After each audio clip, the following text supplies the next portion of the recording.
Support comes from Mosby Building Arts, on a mission to create remodeling experiences worthy of 5-star online reviews. See the difference at callmosby.com. This is St. Louis on the Air from St. Louis Public Radio. I'm Elaine Cha.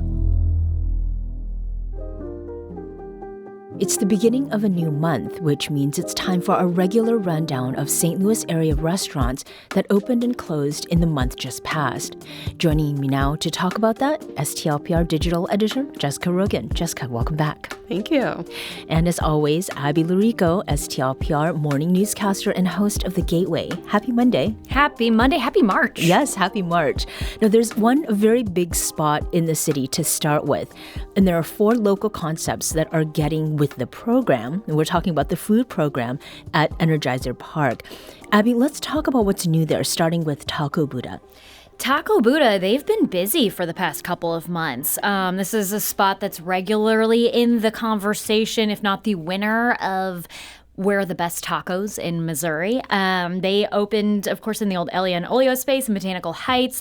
They have 2 other locations, and now they are in Energizer Park. So they're serving up their handhelds, kind of traditional street tacos in some ways, but they have more of a fusion concept if you want like brisket in your tacos, those kind of things. And it'll be a good fit, I think, for the Energizer Park crowd. Mm-hmm. And speaking of energy, there's specialty caffeine there too now, right?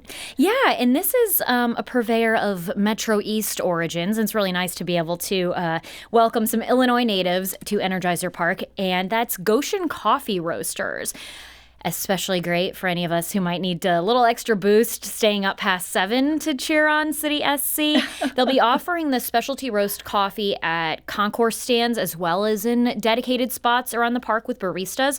The team actually says this is in response to fan feedback asking for more hot drink options. Yes, it gets hot in the summer, but these early season nights can be quite chilly. And so this is going to be a good option for a lot of folks there. And, you know, Elaine, on the topic of hydration, I also want to mention that the park has launched some non-alcoholic stations throughout the stadium. They're going to have what they call a curated selection of NA beers and mocktails. I'm a big fan of seeing more non-alcoholic options at large events, especially when they're blended in with the other stuff for anyone not trying to draw too much attention to their no-proof bevy. So more drinks if you're not interested in drinking. All right. Well, St. Louis is a pizza town, and Motortown Pizza is also serving up slices at Energizer. So the question is, will it come with Provel? Well, the standard here is mozzarella because, yes, we're in St. Louis, but this is Detroit-style pizza. That's a rectangular pan pizza with this thicker, chewier crust. Think something that could be prepped and fired in a metal tray, like an automotive drip pan. We've talked more about this Detroit-style pizza recently because it's become more and more popular. But Motortown actually started as a ghost kitchen back in 2020 inside Revel. That's that health-conscious, fast casual spot with a couple different locations in St. Louis County. I remember talking to the owners back then when they first launched this amid an increase in these ghost kitchen concepts during the pandemic to try to expand and diversify their offerings with the kitchens they already had. They've since opened a standalone Motortown in Richmond Heights, and now this expansion into the park will once again diversify where in St. Louis you can get a Detroit-style pizza. Mm-hmm. And to finish up with what is at Energizer Park now, all 3 of us are biscuit people, I have learned, and folks who are also partial to them can have that option with Biscuit Town, and that was the Neon Greens pop-up that turned permanent. So February also saw the region gain a permanent kosher deli in Nate's Kosher Deli, right, Jessica? That's right. So Nate Kosher's Deli opened in Clayton at the beginning of the month. They're still, I think, technically in their soft opening phase, but they've got kosher meats for like deli sandwiches, pastrami, burgers, salads, a couple wraps, chicken. All pretty like meat forward, although there's a couple options for vegetarians. So this is interesting because this is actually the only like truly kosher deli in the region, as far as I know. Someone let me know if I'm wrong. But they are actually certified by the local kosher certifiers. So even if like you're like, oh, hey, what about pretzels, or, what about the like Ben Paremba Jewish deli? Those aren't kosher, but they are like kosher style delis. So one thing that's interesting too is that Nate's will be like opening a butcher. So there hasn't been like a place to walk in and get kosher meats, and they will soon be offering that. One more interesting thing to note is that they aren't like a market. A lot of delis have that little like drinks and like you pick up different snacks. This is at the moment a restaurant and soon to be butcher. They're thinking they might delve into like offering like more like deli items down the line. Rolla also has a new spot, and it's serving a number of needs. Jessica, fill us in about what's happening in Rolla. Yeah, so just last month, Bookmark This Bar opened. And if that name is speaking to you, it's very on the nose in the best way. This is a bookstore that is also a bar. So owned by Jamie Cheek, who had done a bunch of pop-ups after Rolla lost a long-time independent bookstore, and then moved into the brick-and-mortar space. Very specialty bookstore, which is really a trend in independent bookstores. So they do romance, fantasy, and like psychological thrillers. There's been a big upsurge in like romance-only bookstores across the nation. So it's interesting to see that like we're seeing this trend here too. But the really delightful thing is that it's also a bar. So they are doing things like pairing books and cocktails. So for example, you can go in and get like a romance fantasy book and then get a meet cute cocktail, which is like themed to go with it. And they've got a whole variety of these. They're also doing like events and other like literary things. So I just think, what could be more delightful? Cute. More reason to go and visit Rolla. Now, to clarify, it is calling itself a literary pub, right? Yeah, so I think that this is not super common, but they're billing themselves as this like third space.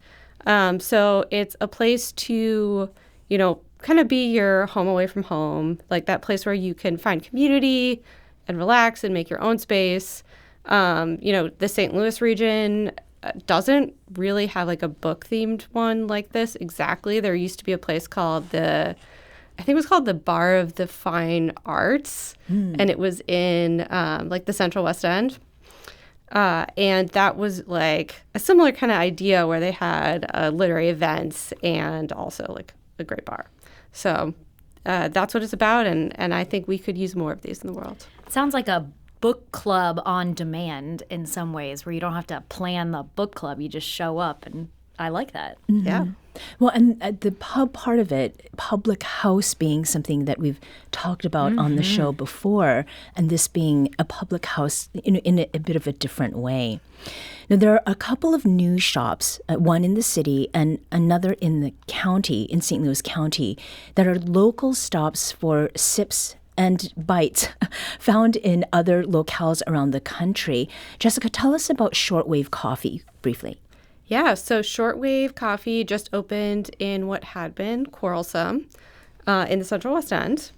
I actually stopped there on the way in today so I could sample it. So if I seem a little extra caffeinated, that is why.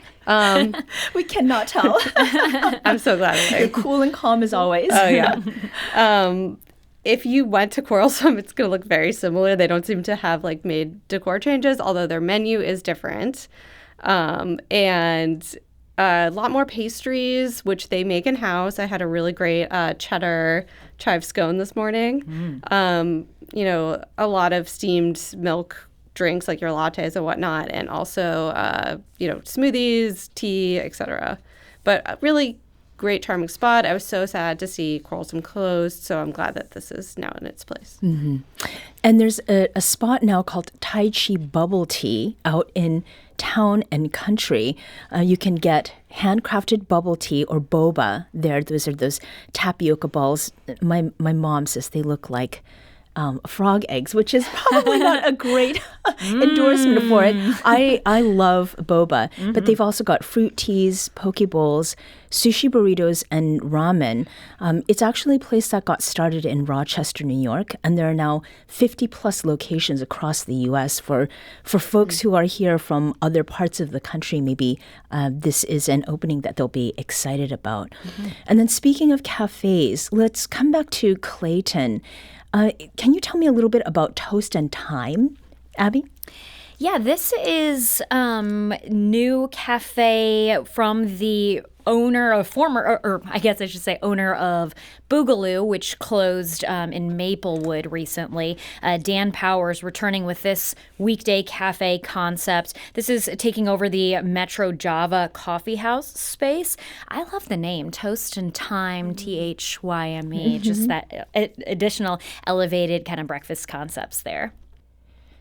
Now, in a previous conversation with you both, I'd remarked sadly upon the closure of Tacos La Jefa in Dutchtown, and I'd added a note that its owners, mother-daughter duo Andrea Amezcua and Michelle Guzman, were looking into ways to keep going.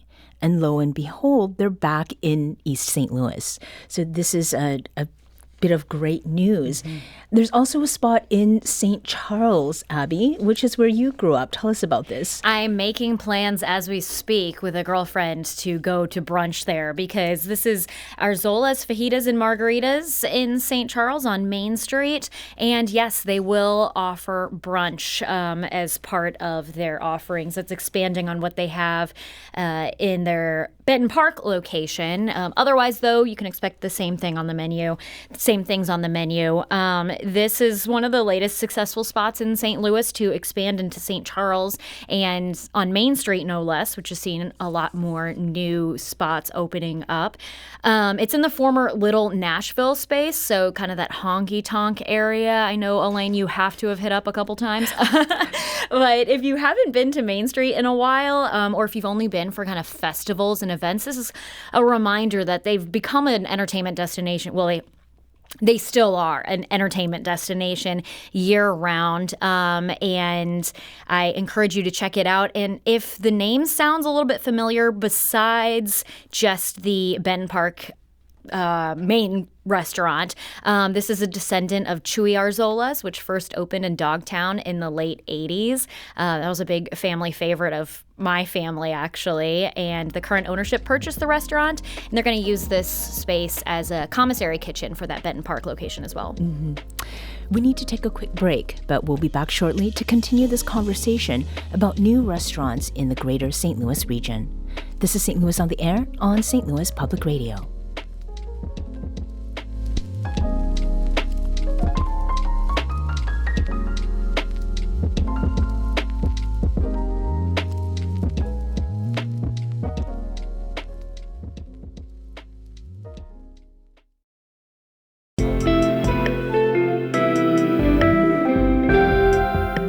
The Gateway brings you the day's news each weekday from around the St. Louis region and the state capitals in Jefferson City. Our schools are accredited. We don't need this bill. And Springfield. How many more years must pass before lawmakers see time is of the essence? I'm Abby Larico. Join me each weekday for The Gateway on the STLPR app or wherever you get podcasts.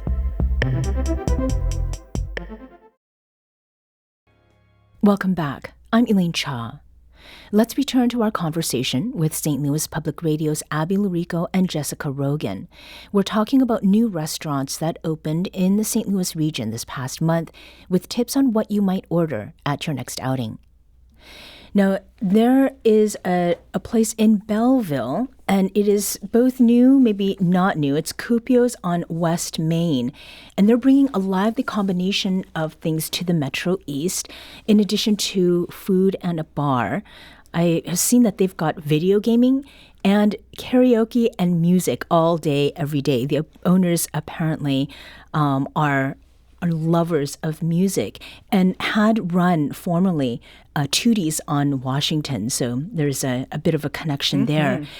Abby, the menu includes, burgers, brunch menu items, but it also has snoots. So for the unfamiliar, what are snoots? First, have either of you had snoots? I haven't. I think I may have, Okay. but not knowingly. So this, despite it being a St. Louis original, is not something that everyone from St. Louis has had or heard of. We don't associate it with St. Louis barbecue as much as we do, like St. Louis style ribs. But this is something you can think of as a mix between pork skins and bacon.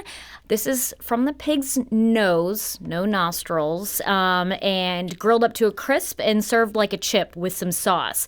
This started back in the 40s in East St. Louis on food trucks, and it recently got, not recently now, but in the past several years, it's gotten some more attention because it was featured on Bizarre Foods America. But the host said that this is actually one of his top barbecue dishes in the country. So if you haven't tried it, don't let the name scare you. It's delicious. If you like pork rinds, they're just that would like be a yes. that. Yeah, except for, they maybe a little healthier because there's not the fat. Oh. No, So- healthier. Okay. Okay. So, but where can I get them, Abby? Do you know? Well, now it Of sounds course, like, yeah. yeah. And back when I kind of did a deep dive a couple years ago into the origin of snoots, Smokey O's barbecue was pretty famously known for those. Danny Meyer of Shake Shack had actually brought the owners of Smokey O's to New York City for like a pop-up event to share snoots with the country, and they had thousands of people in line in New York City to try snoots from St. Louis. So you can try them any day now over here at Cupio's on West Main in Belleville. Okay, great. So let's move on to desserts. There's a spot in St. Anne called Sweet by Sweetwaters, and it serves donuts and desserts for a cause. The owner of this place is Byron Waters, a.k.a. Zeus Rebel Waters. And fun fact, we talked with Byron Waters about his work with reading and encouraging children to just embrace literacy. It features a multi-use space for music education and other things as well. In adjoining rooms, they've got a podcast studio and a rehearsal stage, and that is for everything from adult karaoke nights to a home for Waters nonprofit endeavors, including Star Camp, and that's a free music and arts summer camp for elementary age children. Returning to St. Charles and with a European flair, Abby, there's a bit of a move that's happened there, right? Yes. I'm spending a lot of time in the old stomping grounds, this time at La Patisserie Paris. And for you French purists, that is how they're pronouncing it, La Patisserie Paris. This is continuing the kind of legacy of tea rooms in the St. Charles area. This is the first one that I can think of in my memory that's on Main Street like this. This is moving to St. Charles from North County. It's one you're going to want to plan to visit, as reservations are currently required for the afternoon tea service. This is a very cutesy space. It's in the same building as La Vie Vegan, same owners. Offering vegan treats, so the cute little macarons and scones, which we've talked a lot about here. You can get those vegan. And you might not think of afternoon tea as like a French custom. It's a British thing, but this nod to that Paris cafe culture is, it brings that kind of un certain charme to the tea experience, the high tea experience, and you can add a glass of champagne. So, it's going to be, it's St. Louis French for sure. Okay. Now, before we leave this topic, scones, biscuits. So, Jessica, you have some info for us about this.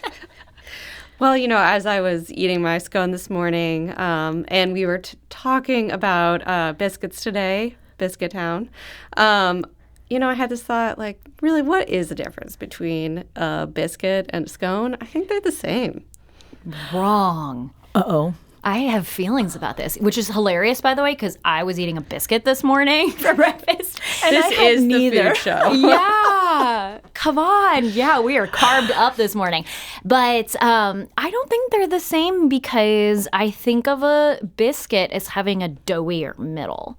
And scones have different things mixed in oftentimes. Not always. Yeah. And also, So- scones look like they're shaped different. They are shaped different. Like, they're cut, like, the way they're cut is different. And I do think that, like, scones tend to be, like, more cream-based versus biscuits, which are definitely all about the butter. Yeah.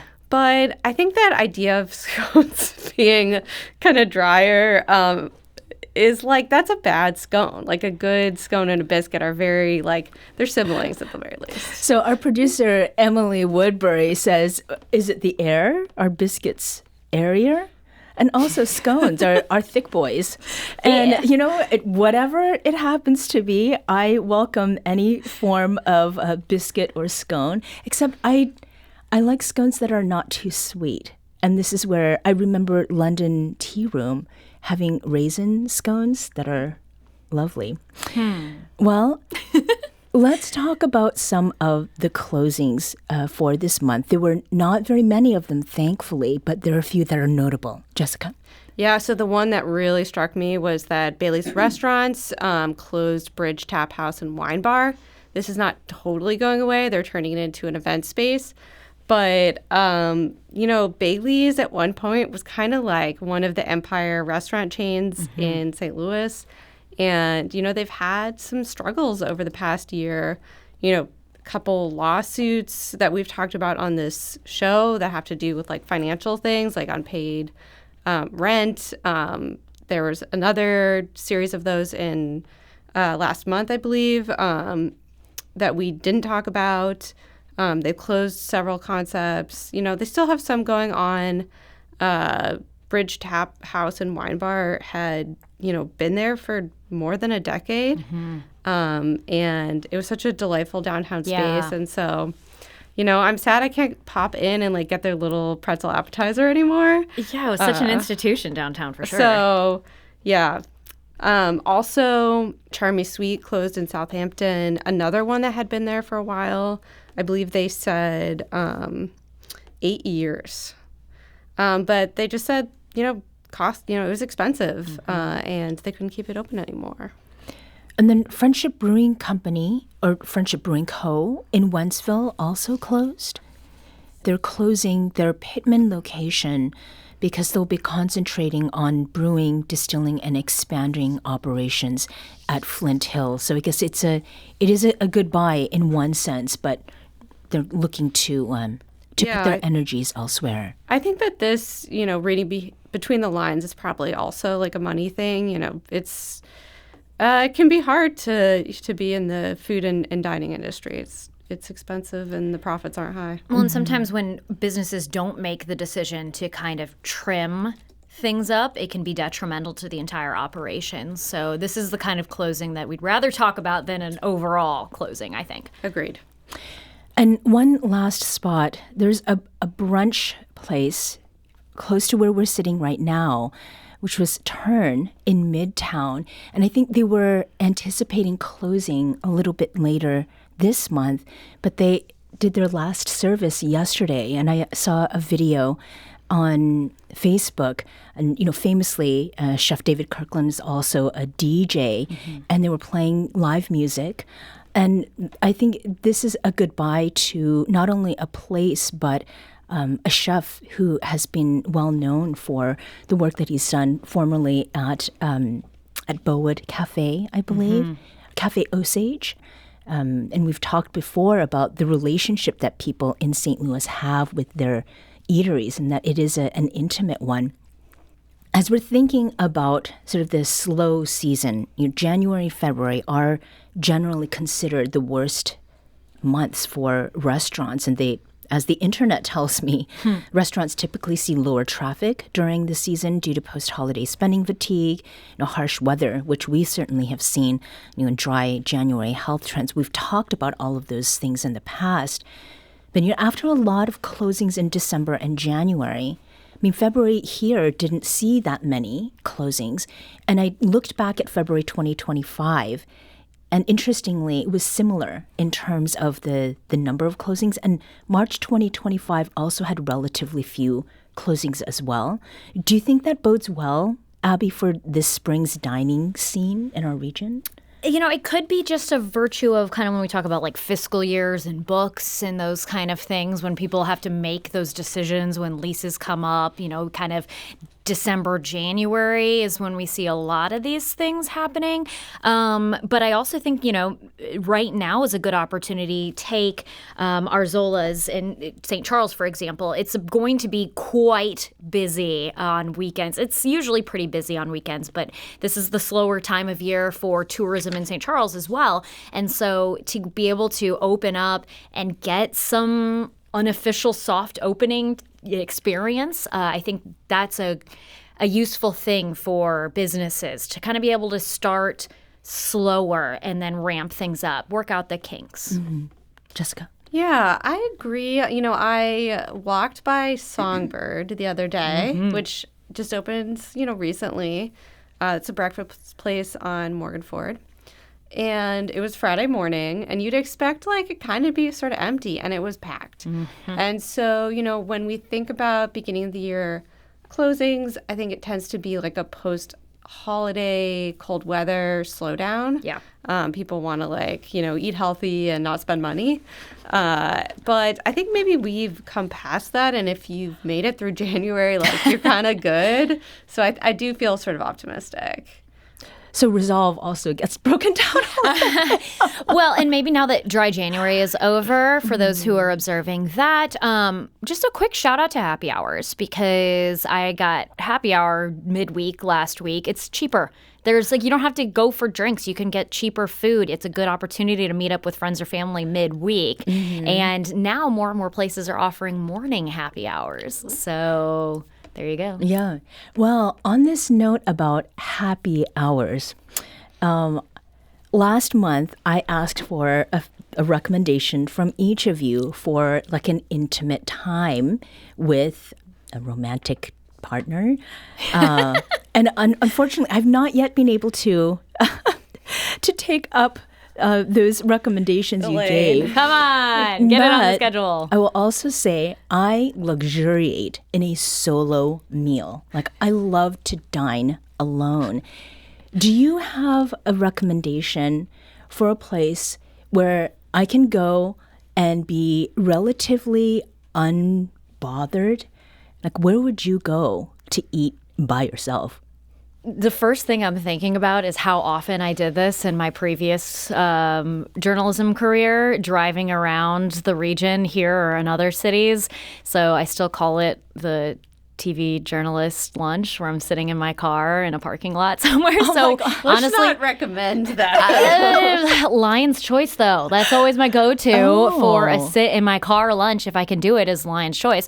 I will still do that now, just because sometimes the baby's asleep in the back and you got to pull over and just eat there. So I will do that. But if I have my choice, I like the cafe at the Botanical Garden. It's a great place to just grab. I always think their salads are pretty good.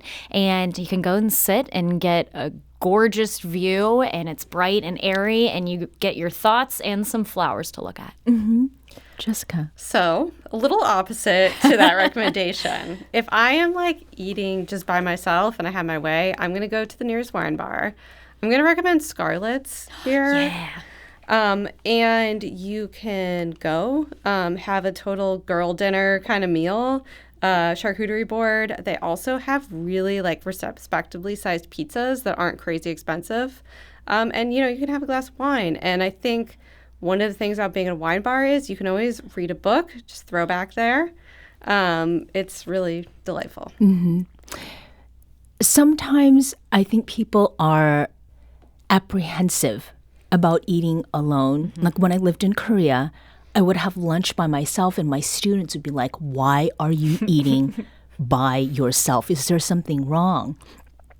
Do you have tips for someone who might be a little iffy about especially going to a place where you're not sitting at a bar, but I love a table for one. Mm-hmm.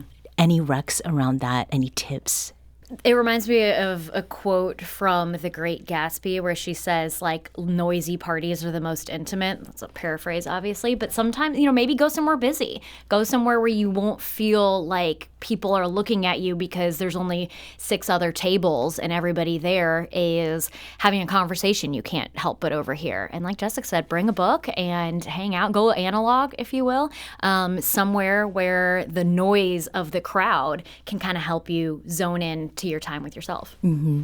And the one tip that I would give, the place that I go to is Fork and Sticks, in the Loop, and the cow soy. Getting to eat that at the pace that I want, sometimes with the book, and then sort of in a corner, is just lovely. I've done that as a birthday gift to myself lunch. That's cute. Yeah, the one thing I'll add is that no one cares. If you feel self-conscious, don't worry about it because no one's looking at you and thinking that's weird. They're looking at you going, that looks nice. Yeah. Plus you can eat the messiest meal you want, difficult foods, it's great. My tip would also be don't sit in your car if you don't have to. Yes, don't do that. But sometimes that's also kind of nice. STLPR morning newscaster and host of The Gateway, Abby Lurico, and STLPR digital editor, Jessica Rogan. Thank you for joining us today. Thank you. Thanks. A full list of St. Louis region restaurants that opened and closed last month is at our website. That's at stlpr.org/new restaurants.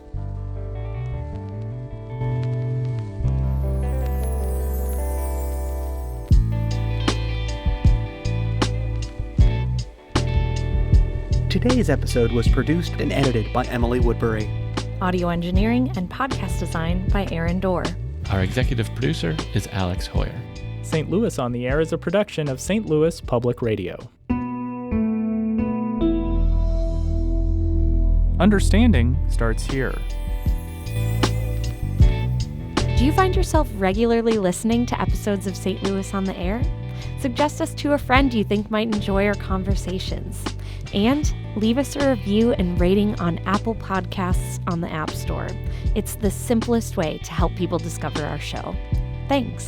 St. Louis Public Radio is a member-supported service of the University of Missouri St. Louis.